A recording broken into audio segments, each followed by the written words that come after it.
আরজিকর কাণ্ডের পেছনে আরো ভয়াবহ চক্রান্ত আছে, যা সামনে আসা উচিত। মানুষের ভাবাবেগকে আদালতের বোঝা উচিত, নচেত এবার আদালতের প্রতি আস্থা হারাবে মানুষ।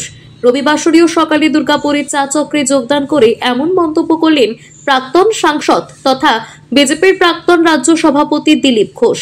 সিবিআই এর আদালতের নির্দেশে এই ঘটনার তদন্ত শুরু করেছে, তাই আদালত নির্দেশ দিয়ে কারো কে বা কারা এই চক্রান্তের পেছনে রয়েছে, না হলে আদালতের উপর মানুষ আস্থা হারিয়ে ফেলবে, মন্তব্য করেন দিলীপ। এদিন সকালে দুর্গাপুরের বিধাননগর এলাকায় প্রাতঃভ্রমণ সারেন মেদিনীপুরের প্রাক্তন সাংসদ। সঙ্গে ছিলেন দুর্গাপুর পশ্চিমের বিধায়ক লক্ষণ ঘড়ি সহ বিজেপির অন্যান্য নেতারা। দুর্গাপুর টেনিস ক্লাবে এসে টেনিস খেলেন দিলীপ। চা চক্রে যোগ দিয়ে কথা বলেন দলীয় কর্মীদের সঙ্গে। সাংবাদিকদের প্রশ্নের উত্তরে একাধিক ইস্যুতে তৃণমূল সরকারের সমালোচনা করেন বিজেপি প্রাক্তন রাজ্য সভাপতি। আরজিকর রায় নিয়ে দিলীপের বক্তব্য, নির্যাতিতার উপর অত্যাচারের ঘটনার পেছনে সব চক্রান্তকারীকে শাস্তি হওয়া উচিত। তাদের যে পদ্ধতি অনুযায়ী তারা তার তদন্ত করছেন এবং সুপ্রিম কোর্ট বা হাইকোর্ট তারা সেই ব্যাপারটা দেখছে। সিবিআই কাকে ফোন করবো না করবো সেটা তো ওদের ব্যাপার, কিন্তু আমরা চাই সত্য সামনে আসুক, দোষীরা সাজা পাক। সেই রাস্তা অনেকটা এগিয়েছে, কিন্তু এখনো মানুষ বিশ্বাস করতে পারছে না যে যে চক্রান্ত হয়েছে এর পেছনে সেটা সবটা সামনে আসবে বা সমস্ত দোষীরা সাজা পাবে। সেই জন্য আদালতেরই পুরো দায় আছে, কারণ সুপ্রিম কোর্ট নিজের থেকে এটা ইন্টারফেয়ার করেছেন, তারাই সিবিআই কে দায়িত্ব দিচ্ছেন। সমস্ত তদন্ত প্রক্রিয়া শেষ করে দোষীদের সাজা দেওয়া হোক এবং এই ধরনের ঘটনা যাতে আগামী দিনে না হয় সেটা মানুষ চাইছে। এই চলাকালীনই আমি গেছিলাম এতে শান্তিপুরে, সেখানে একজন ডাক্তার সুপার একজন মহিলা ডাক্তারকে বলছেন আরজিকর করে দেবো। তার মানে কি, এই যে মানসিকতা তৈরি হয়ে গেছে, মানুষের মনের মধ্যে ভয় নেই যারা এই ধরনের চক্রান্ত করছে, এটা পরিবর্তন দরকার আছে। আর সেই জন্য উদাহরণযোগ্য, আর এখানে তার সাজা চাই। কর্মক্ষেত্রে হেনস্থা না, মানে ধর্ষণ করে খুন, এই রাজ্যে মানে কোন জায়গায় কতটা সব ইয়ে রয়েছে যে এটা একটা বড় ঘটনা সামনে এসছে বলে এটা নিয়ে প্রচন্ড আন্দোলন হয়েছে। রাতারাতি হয়নি, এই ধরনের ছোট ছোট অনেক ঘটনা গ্রামে গঞ্জে ঘটছে মহিলাদের উপর অত্যাচারী।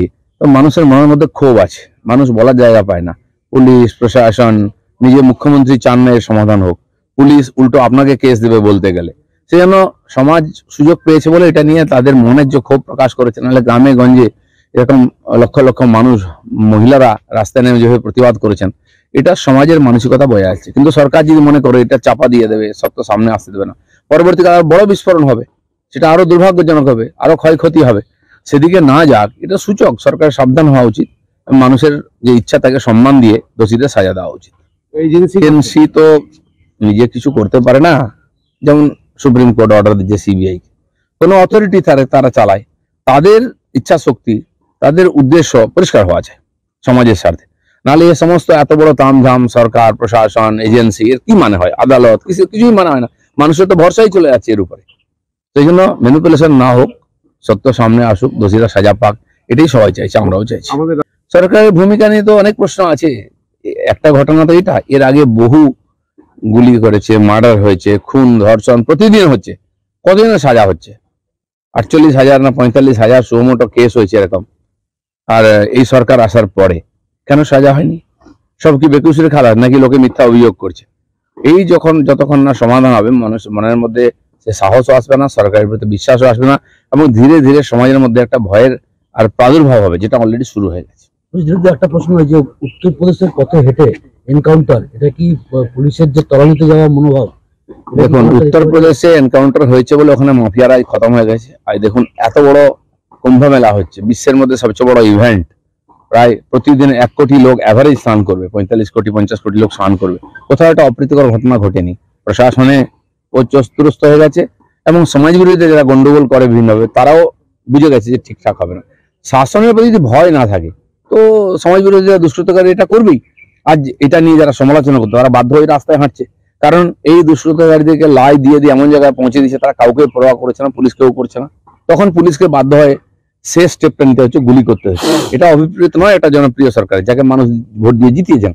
প্রশাসন জুস্ত দুরুস্ত হবে যাতে অপরাধ না হয়, অপরাধ হলে অপরাধীর সাজা হওয়া যায়, তাহলে মানুষের মনের মধ্যে আত্মবিশ্বাস পেবে সমাজের প্রতি, সরকারের প্রতি।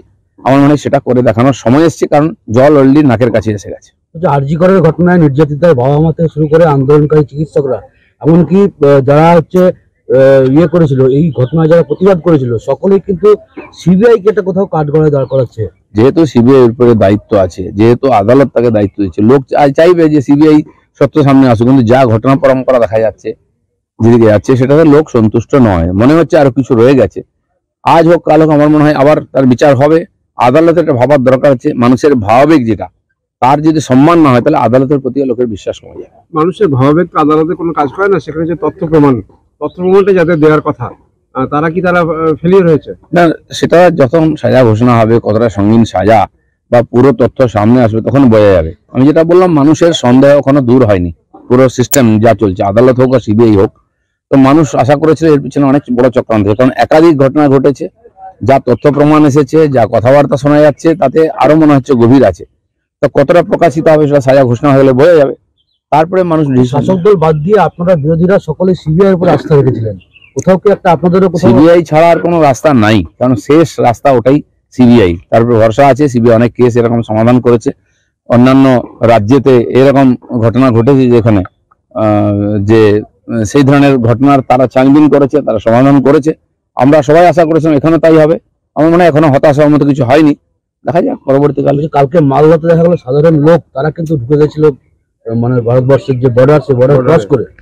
তো এই ঘটনা দিন দিন প্রতিদিন ঘটছে যেখানে যেখানে বর্ডার এরিয়া আছে সেসব জেলাগুলোতে, খোলা বর্ডার।